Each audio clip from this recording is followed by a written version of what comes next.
Restez un moment. Vous êtes la bienvenue, que voulez-vous?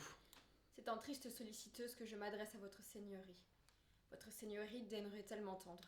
Soit, quelle est votre requête? Il est un vice qu'entre tous j'abhorre et désire voir tomber sous le coup de la justice, pour lequel je n'intercéderai pas si je n'avais pas à le faire, pour lequel je n'aurais pas à intercéder si chez moi la bienveillance ne combattait pas la répugnance. Eh bien, au fait.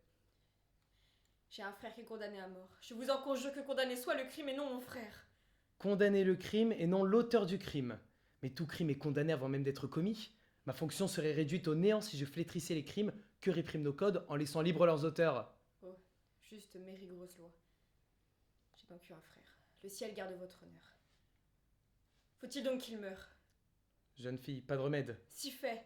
Mais je pense que vous pourriez lui pardonner sans que votre merci affligeât le ciel ni les hommes. Je ne le veux pas. Mais ne pourriez-vous si vous le vouliez?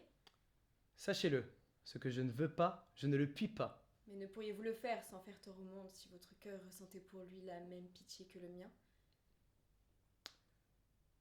Retirez-vous, je vous prie.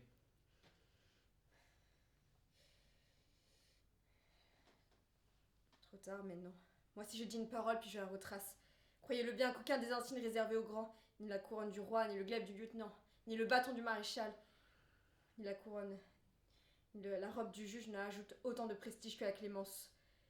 S'il eût été à votre place et vous à la sienne, vous auriez failli comme lui, mais lui n'eût pas été inflexible comme vous. Votre frère est le condamné de la loi, et vous perdez vos paroles.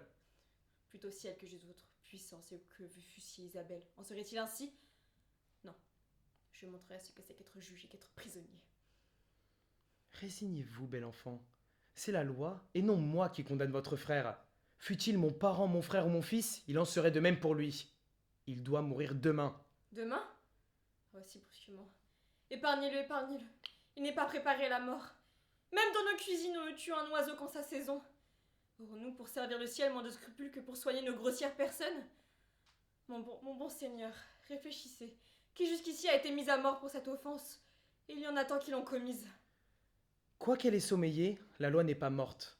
Tant de coupables n'eussent pas osé commettre ce crime si le premier qui a enfreint l'édite avait répondu devant elle de son action. Désormais, elle veille.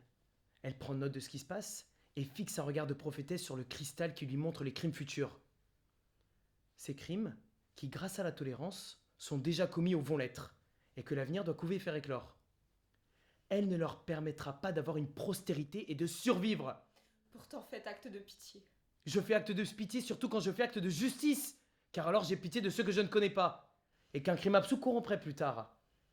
Et je fais le bien de celui qui, expiant un crime odieux, ne peut plus vivre pour en commettre un second. Prenez en votre parti, votre frère doit mourir demain, résignez-vous.